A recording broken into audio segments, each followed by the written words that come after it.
12 del mediodía, 6 minutos.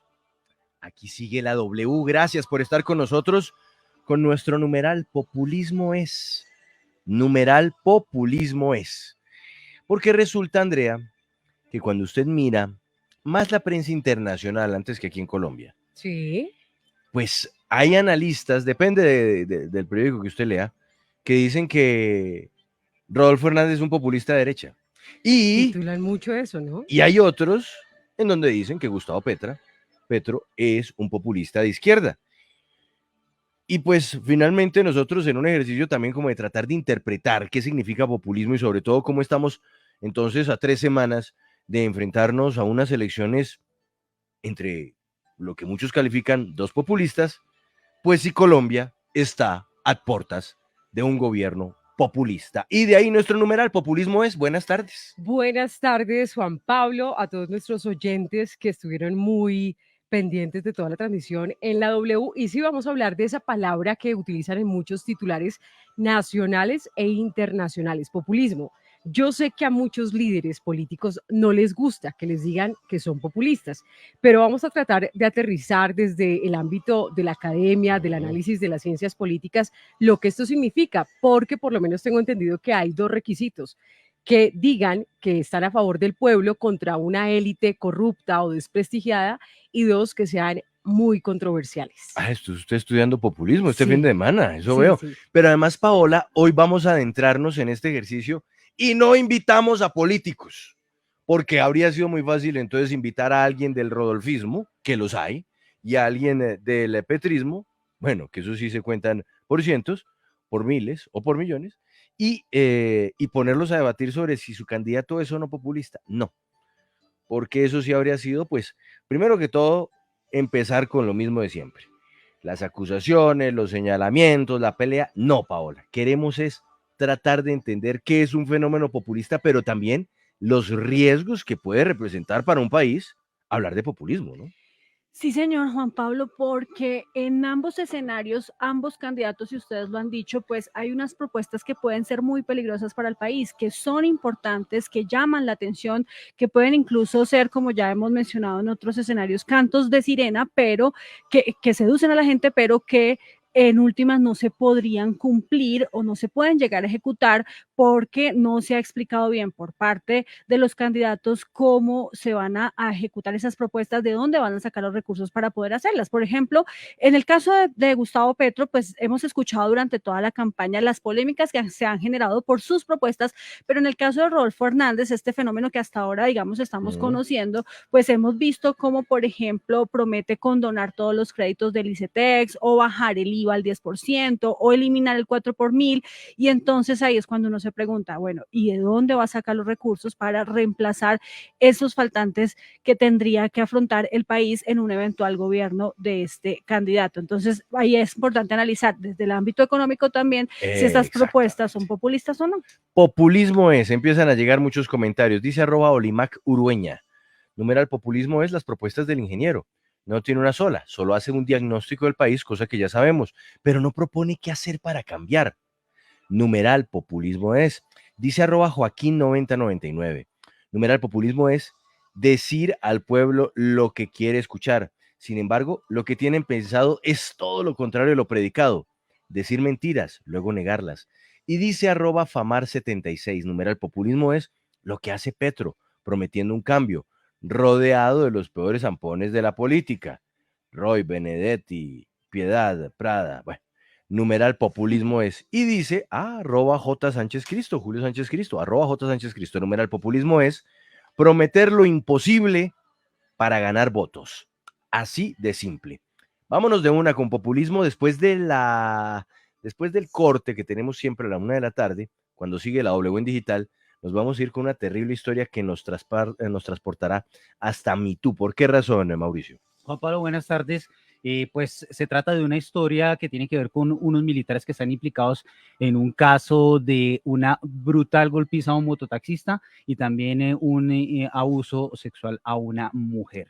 Estos hechos ocurrieron el 25 de mayo. Recordemos que por esos días MeToo estaba sin servicio ni de internet ni de telefonía Entonces, los hechos no se conocían, vamos a tener al denunciante, vamos a conocer qué se está haciendo por parte del ejército, que ya adelanta las primeras investigaciones disciplinarias, y también por parte de la fiscalía, que ya tiene identificados a los militares. Numeral populismo es conéctese ya estamos en vivo a través de YouTube y de Facebook Live, también de wradio.com.co, porque llegaron nuestros invitados académicos para hablar de populismo y hasta dónde Colombia está a puertas de un gobierno populista, ya sea mirando hacia la izquierda o ya sea mirando hacia la derecha. Sigue la W. Martes Visa para más momentos únicos. Descubre tu nuevo plato favorito visitando algunos de los restaurantes seleccionados y aprovecha el 30% de descuento pagando con tus tarjetas Visa Platinum, Visa Signature o Visa Infinite. Disfruta este y más de 200 beneficios. Aplican términos y condiciones que se pueden consultar en www.visa.com. Nadie te da más velocidad que Fibra Movistar. Premio al Internet más rápido de Colombia. Movistar presenta en la W. Minuto 60 Movistar.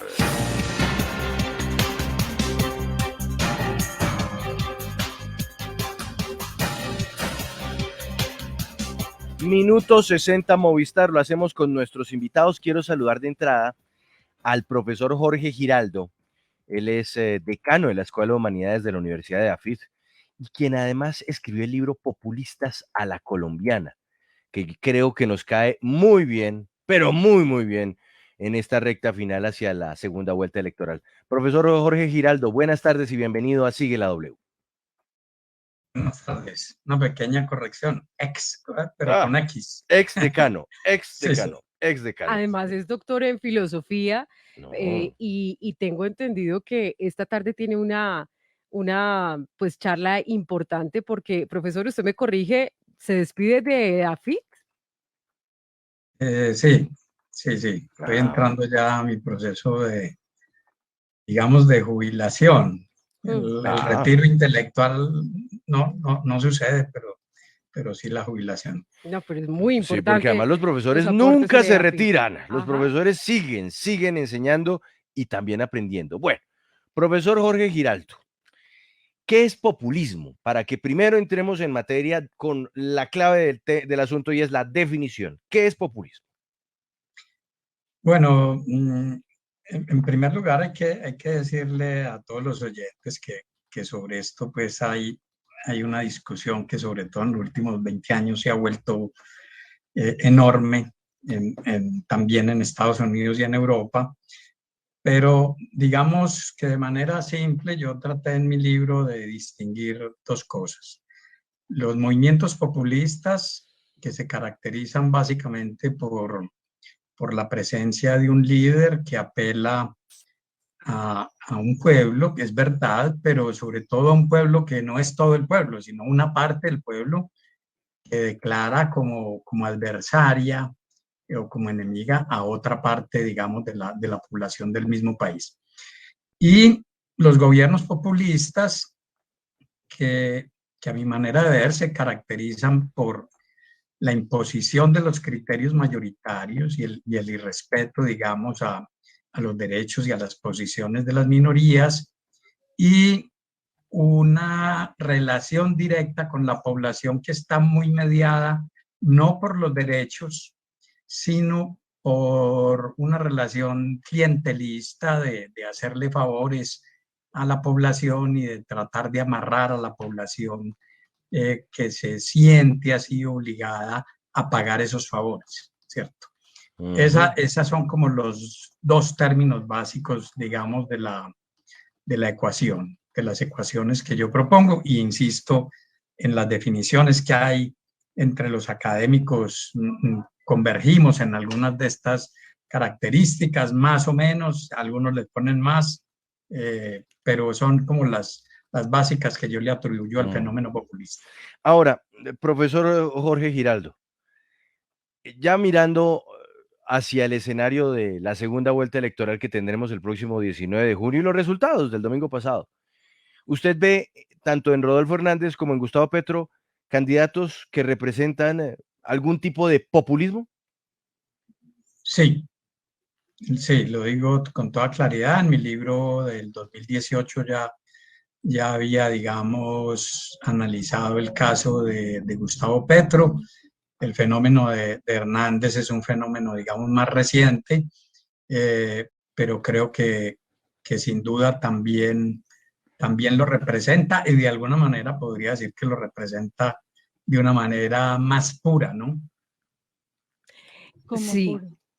señora. Hágale, No, Paola, no, de es una, de que, una, ¿qué de una. significa eso de pura? ¿Qué más pura?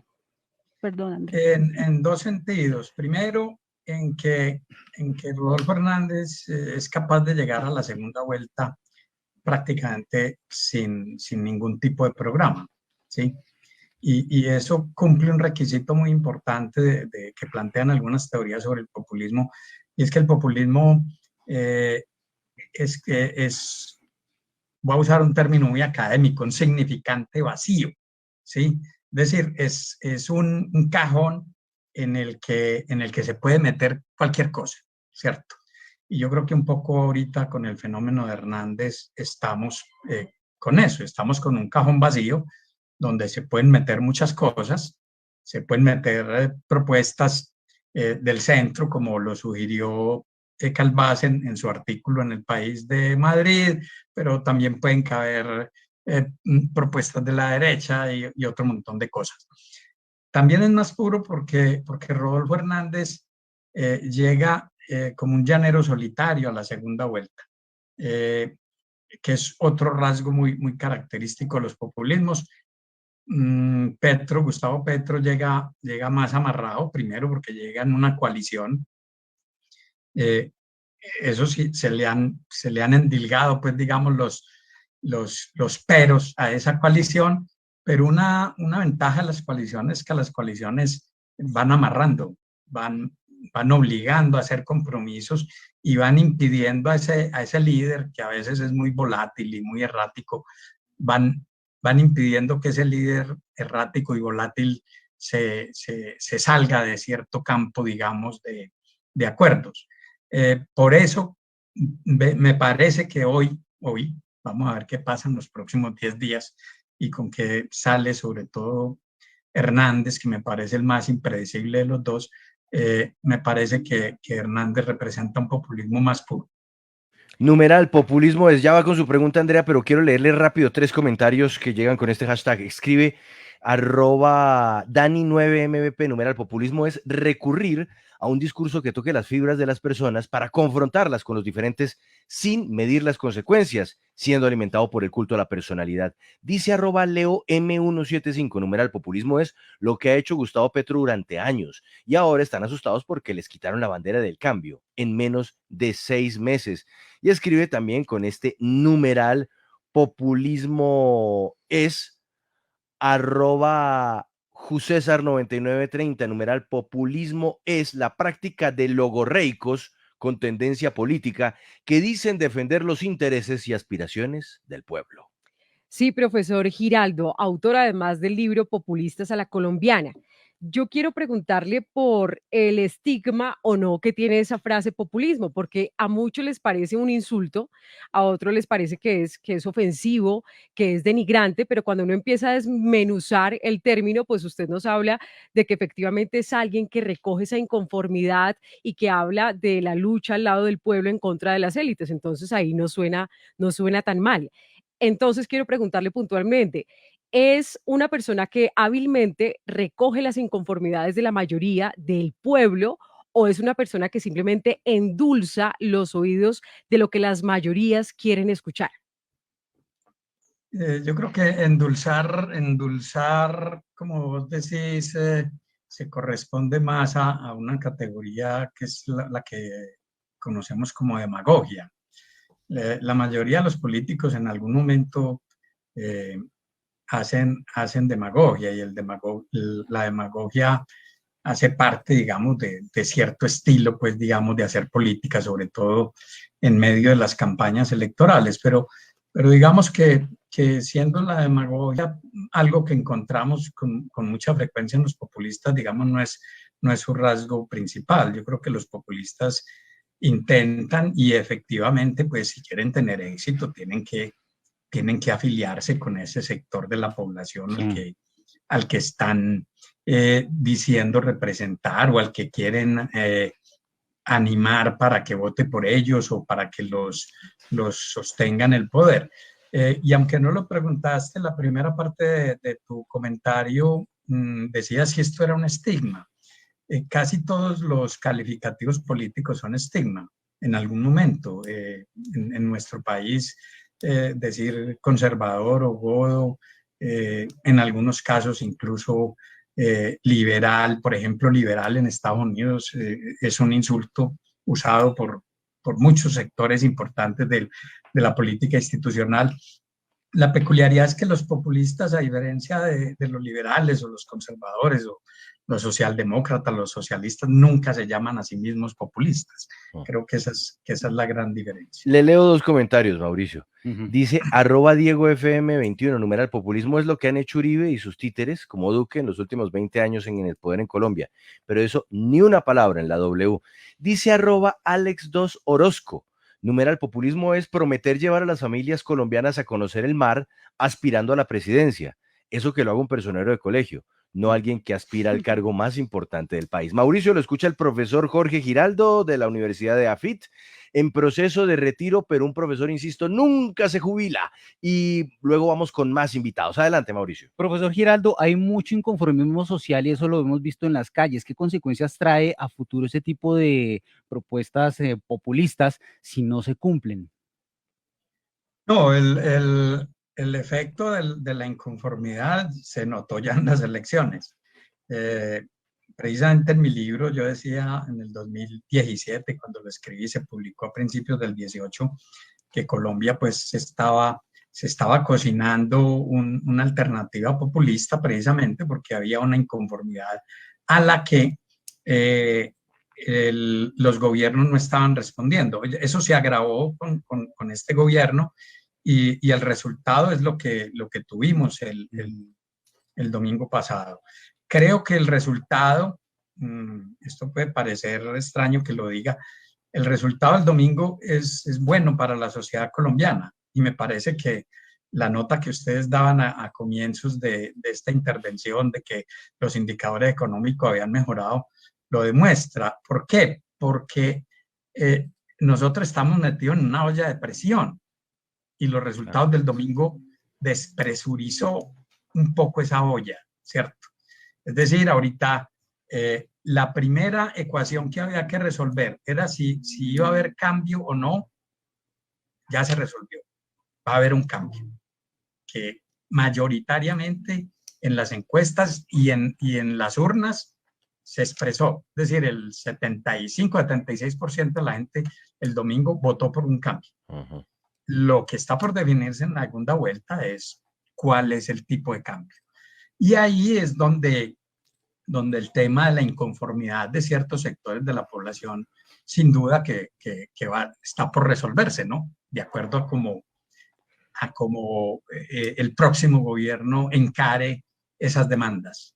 Claro, pero profesor Giraldo, bueno, usted dice que ya se despresurizó la olla, pero en línea con lo que le preguntaba Mauricio, ¿cuál es el peligro que hay después cuando se escoja alguna de estas dos propuestas que son populistas? Seguramente unos pensarán que hay unas más que otras y esas propuestas no se puedan realizar, no se puedan ejecutar porque eran populistas y eran para convencer, para endulzar y no, digamos, tenían un peso o un soporte. De acuerdo. Yo creo que el próximo gobierno, primero, va a tener unas restricciones muy grandes por la situación que tenemos tanto a nivel nacional como internacional. Digamos, no va a poder ser muy populista porque no se va a poder poner a regalar cosas, pero va a tener que tomar algunas medidas que resuelvan algunas necesidades. Eso va a ser imposible. Yo creo que en general la población colombiana, digamos, aceptaría, y lo hemos visto en el pasado, en nuestro pasado, que si un gobierno es capaz de resolver 2, 3 cosas, no todas, digamos, la gente se puede tranquilizar. Puede que sea un pensamiento un poco esperanzado, digamos, pero lo veo de esa manera. Numeral populismo es, dice @Edgar Chávez 3008, numeral populismo es lo que a Colombia le han prometido durante años, acabar con el hambre y el narcotráfico.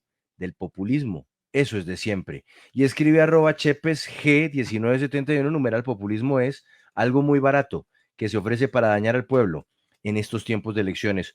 Profesor Jorge Giraldo, muchas gracias por estar con nosotros en Sigue la W y ojalá tengamos más oportunidades para conversar con usted, Bueno, para que nos dé siempre gracias, luces. Juan Gracias. Pablo, gracias a Mauricio también, con el que hemos compartido varios espacios pues, de discusión sobre el tema y que nos leemos mutuamente. Estoy esperando su nuevo libro sobre el tema, entonces gracias por la invitación.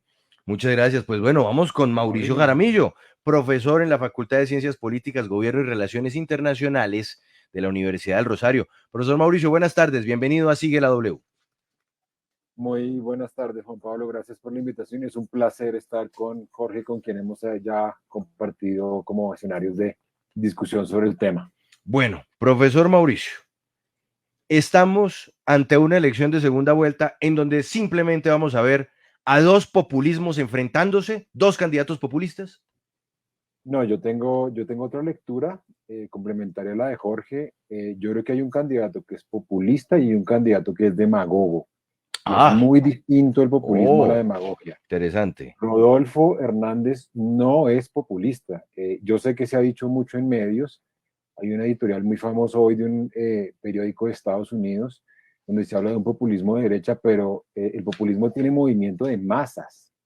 El populismo propone la liberación de un pueblo que él define, ¿sí? Los franceses verdaderos, las clases trabajadoras, los descamisados, los afros, lo que sea. Rodolfo Hernández no tiene pueblo, no tiene movimiento de masas. Lo que hace la demagogia, Juan Pablo, es básicamente manipular a través de recursos retóricos. Y le pongo unos ejemplos. Las mujeres no sirven para gobernar. Las venezolanas son fábricas de hacer niños. Austeridad es igual a combate contra la corrupción. El populismo, que sí encarna Petro, y Petro es populista, sí, obviamente él lo va a negar. El populismo tiene detrás un movimiento de masas y propone una transformación a partir de la participación. Entonces, yo pienso que son dos cosas diferentes y cierro diciendo que el populismo además es compatible con la democracia. El populismo no es de ninguna manera una desviación democrática, Sí. pues tiene los mismos riesgos que la participación si se quiere, pero no tiene por qué ser contrario a la democracia. Dice @Fernando Manotas, numeral populismo es la apología al egocentrismo. Dice @HayColombia, numeral populismo es el mismísimo Gustavo Petro. Dice @Mavilog, numeral populismo es prometer un derecho a conocer el mar y prometer acabar con la corrupción decretando un estado de conmoción interior. Pero fíjese usted, dice @Diego Martínez, numeral populismo es igual a demagogia. Bueno, va en contravía suyo, profesor. Adelante, Mauricio Beltrán le pregunta a Mauricio Jaramillo. Profesor Mauricio, teniendo en cuenta los programas de gobierno tanto de Gustavo Petro como de Hernández, ¿usted cómo puede calificar estas propuestas? ¿Se pueden cumplir siendo populistas, siendo demagógicas? ¿O puede que finalmente pues, no se cumplan y las consecuencias sean graves a futuro? El populismo no tiene que ver, y yo entiendo que ahí hay un lugar común y es que se dice que aquello que no se puede cumplir es populista y eso no es cierto. Insisto, la esencia del populismo es poner a participar a un pueblo que por alguna razón no ha podido participar y no ha podido transformar. De hecho, ambos candidatos tienen en sus equipos gente que representa en teoría la tecnocracia. Es de hecho la esencia del discurso de Hernández, y la tecnocracia de hecho es la antítesis del populismo. En el caso de Gustavo Petro, ha habido algunas promesas que ha hecho que no tenemos ni idea si se van a poder cumplir, pero por lo menos pongo unos ejemplos de lo que ha sido polémico. En términos de pensiones, eso no es populista. Hay un debate si se puede o no. En términos de política exterior, no es populista. Luego hay un debate acerca de qué tan viable es reconocer a Maduro. En términos de política fiscal, hay un debate de cuál es la viabilidad, pero eso no tiene que ver necesariamente con el populismo.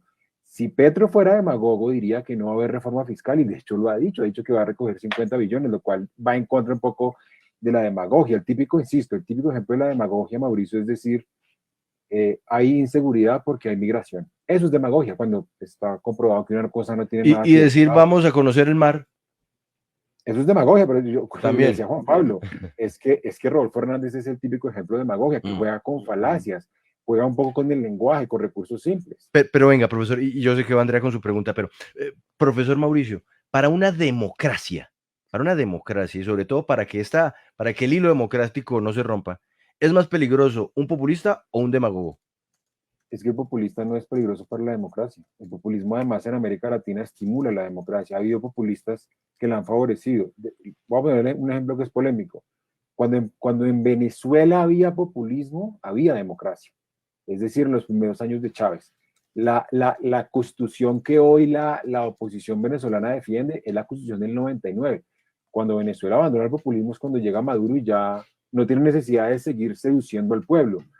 Entonces yo pensaría que el riesgo es el autoritarismo, pero no necesariamente porque ya hay populismo hay autoritarismo. El autoritarismo, de hecho, es un fenómeno muchas veces desligado del populismo. Entonces yo creo que son dos fenómenos que a veces se asocian, pueden coincidir, pero no son de ninguna manera consecuencia uno del otro. Numeral populismo es, dice @sátira o, numeral populismo es tener 77 años y abrir una cuenta de TikTok para ser popular. Dice también sátira o escribe también, numeral populismo es parte de la política en distintas medidas. Tanto Petro Gustavo como el ingeniero Rodolfo tienen momentos y frases populistas.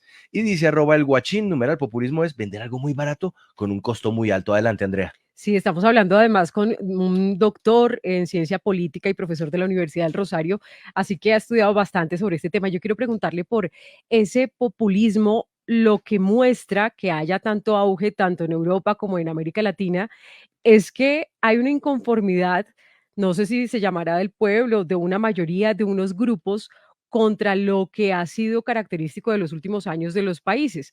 Es decir, mientras que en Latinoamérica siempre hay un discurso de quienes son los líderes populistas de querer acabar con una élite o con quienes siempre han controlado y tenido en sus manos el poder, en algunos países de Europa triunfa algunos populismos de derecha porque dicen que los de izquierda lo han hecho mal. Pero hablemos de esa inconformidad y lo que muestra que haya cabida para los gobiernos o líderes populistas. Yo pensaría que lo que está en crisis, Andrea, es la representatividad y que me parece que la gente, sobre todo en Europa, está cansada de los intermediarios. Lo que uno ve, por ejemplo, en fenómenos como los chalecos amarillos en Francia, incluso en Hong Kong, en la propia China, las manifestaciones o el éxito del populismo, por ejemplo, en Grecia recientemente, en Países Bajos, es que la gente no le crea a los partidos políticos y quiere, como yo le decía en la primera pregunta de Juan Pablo, la gente quiere participar directamente. El escritor francés más leído hoy en el mundo, que es Michel Houellebecq, tiene una novela que se llama Sumisión, que es, si quiere, como una suerte de apología a la política participativa, y eso define hoy el populismo de derecha en Europa, cuyas manifestaciones en algunos casos sí son contrarias a la democracia, pero en América Latina, a mi juicio, la mayoría de experiencias populistas han sido compatibles con la democracia y de hecho han estimulado la participación y la han favorecido. Mire, el populismo es como una seducción, tiene un ciclo. Cuando se deja de conquistar y cuando se abandona esa contingencia es cuando emerge el fenómeno autoritario, pero no siempre ha pasado en todos. Entonces me parece que en Europa es muy distinto que en América Latina, pero en ambos está el elemento común, que es esa gente sedienta por participar de manera directa. Yo insisto que el término suena muchas veces, es sinónimo de algo despectivo, de un insulto, pero usted nos dice que desmenuzando el término, pues no es tan así y que se le quiere dar como esa visibilidad al pueblo. Esto tiene que ver también con algo de elitismo, de desprecio, de lo que se llama también como la plebe, el pueblo, el populista, que lo dice otra persona que no está en esa mayoría. Pues lo que pasa es que, mira, hemos tenido una hegemonía muy grande históricamente de ideas liberales y de la derecha, y ha sido en particular la derecha que ha defendido la democracia representativa quien ha hablado más del populismo, pero hay un montón de autores, Chantal Mouffe, por ejemplo, una filósofa muy conocida, o Carlos de la Torre, o el mismo Boaventura de Sousa Santos, que estuvo reunido de hecho con Francia Márquez hace 2 semanas, que defienden la idea básicamente que el populismo es compatible con la democracia y que hay una participación. De hecho, el populismo ha inspirado experimentos participativos como la cogestión en Brasil, por ejemplo, en el caso de Curitiba, experimentos de democracia local. Entonces también hay un recurso retórico para descalificar a quien se considera como populista, pero eso es, a mi juicio, típico de la derecha, y hoy tenemos en América Latina, sobre todo en América Latina, experimentos de democracia populista, democracia radical, participativa, muy exitosos. O sea, el único populista no fue Chávez. Sí, profesor Mauricio Jaramillo, yo le quiero leer aquí un trino y luego una parte de una columna de opinión del fin de semana. Escribe JP Soto 123. Numeral populismo es, todos los candidatos son populistas. Todos argumentan supuestas medidas que llevarán a cabo en su gobierno para ganar la simpatía de la población. Todos, sin excepción, son populistas. ¿Eso hasta dónde puede ser cierto? No. ¿No? Yo estoy en desacuerdo, digamos. Listo. Entiendo el punto, pero insisto, ¿cuál Pero es la no. antítesis? La Ajá. antítesis del populismo es la tecnocracia. Un tecnócrata, Ok. mire, una persona que nunca podrá ser populista para mí es Alejandro Gaviria. Alejandro Gaviria dice cosas y dice, mire, yo, la verdad, acudo a la razón, no acudo a la pasión. Así esto no guste y así esto no genera aplausos. No soy carismático, Ujú. exactamente, no propongo Bien. ninguna liberación del pueblo, no propongo ningún discurso directo, acá hay instituciones, es el gobierno de los mejores, el gobierno de los que saben. Hay una idea como de elitismo intelectual, entonces la tecnocracia, que generalmente está en el centro, en Europa es típico de los Ujú. paneuropeístas, defensores de la Unión Europea, ellos son la antítesis. Entonces hay muchos hoy políticos que sobre Macron acaba de ser reelegido con un discurso tecnócrata en contra Sí. del populismo de Bien, derecha de Marine Le Pen. listo. Entonces le leo ahora una parte de la columna de Enrique Santos en Los Danieles este fin de semana. Es un párrafo muy cortico que dice, por primera vez el país estaría abocado a una confrontación por la presidencia entre dos populismos, el más ideológico e izquierdista de Petro y el populismo puro y sin doctrina de Hernández, que reúne elementos primarios del trumpismo. Exitoso empresario millonario, sistemática arremetida contra las élites políticas y descalificación frontal de sus adversarios. Yo quiero quedarme con esta última parte, descalificación frontal de los adversarios, porque uno consideraría que tanto en una orilla como en la otra esto se ha visto, y es atacar al otro o confrontarlo. ¿Consideraría usted que esa es una característica más del demagogo o del populista?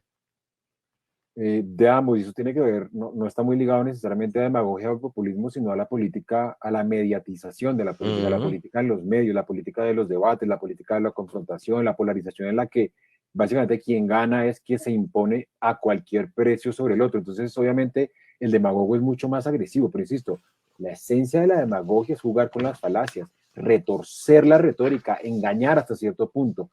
El populismo no necesariamente, el populismo convence a través de la retórica. Ahí no hay manipulación lingüística o retórica o lo que sea.